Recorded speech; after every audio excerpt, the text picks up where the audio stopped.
Yes guys, this is part 2. അപ്പോൾ എപ്പോഴും പറയുന്ന പോലെ തന്നെ പാർട്ട് 1 കാണത്തൊരു വേഗം തന്നെ പോയി കാണും കേട്ടോ.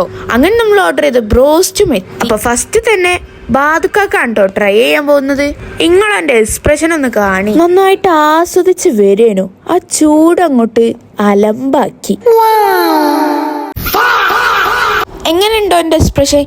അടിപൊളിയല്ലേ? സത്യം പറഞ്ഞാൽ നല്ല ചൂടുണ്ടായിരുന്നു കേട്ടോ, അതുകൊണ്ടോ ഇങ്ങനൊക്കെ കളിക്കണേ. കുറച്ച് റിവ്യൂ പറഞ്ഞു. അത് വേറൊന്നും കൊണ്ടല്ല, ചൂടോടെ. ഇനി നമുക്ക് എന്റെ മാസ്റ്റർ പീസ് എക്സ്പ്രഷൻ കാണാം. എങ്ങനെയുണ്ട്? അടിപൊളിയല്ലേ? പിന്നെ നമ്മൾ വീണ്ടും ലോഡഡ് ഫ്രൈസ് ഓർഡർ ചെയ്തിട്ടോ. പിന്നെ നമ്മൾ നേരത്തെ ഇരുന്ന അതേ സ്ഥലത്തേക്ക് തന്നെ വീണ്ടും വന്നിട്ടോ.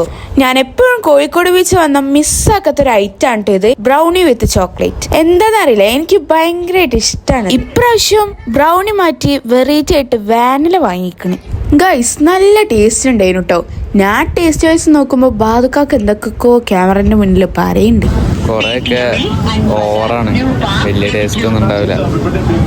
അങ്ങനൊന്നുമല്ല കേട്ടോ, നല്ല ടേസ്റ്റ് ഉണ്ടായിരുന്നു. പിന്നെ വീണ്ടും മധുരം കഴിക്കാൻ നമ്മളെല്ലാരും ഓരോ ഐസ്ക്രീം അങ്ങോട്ട് വാങ്ങിയതല്ല, വാങ്ങാൻ പോവാ.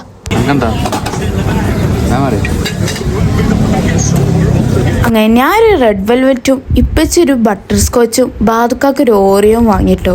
ഇമ്മച്ചി ഓൾറെഡി അവിടെ വാങ്ങി കഴിക്കുന്നുണ്ട് കേട്ടോ. ചേട്ടാ, കോളനി റോഡ് വരെ ഒന്ന് പോണം. ആ മോളെ കേറിക്കോ. എങ്ങോട്ടായി പോണത്? ഇത് കോളനിയിലേക്കുള്ള വഴിയല്ലല്ലോ. അങ്ങനെ നമ്മൾ കോഴിക്കോട് ബീച്ചിൽ നേരെ വീട്ടിലേക്ക് പോവാണ് കേട്ടോ. പോകുന്ന വഴി നല്ല അടാറ് മഴ അങ്ങോട്ട് പെയ്ത് ഞാനും ഉപ്പച്ചും ഒരു ഷെഡില്, ബാദുക്കാക്കിയും ഉമ്മച്ചും വേറൊരു ഷെഡില്. അങ്ങനെ വൈബാക്കി പോയവര് നല്ല വൈബാക്കിട്ടാണ് കേട്ടോ വന്നത്. അപ്പൊക്കെ ബൈ.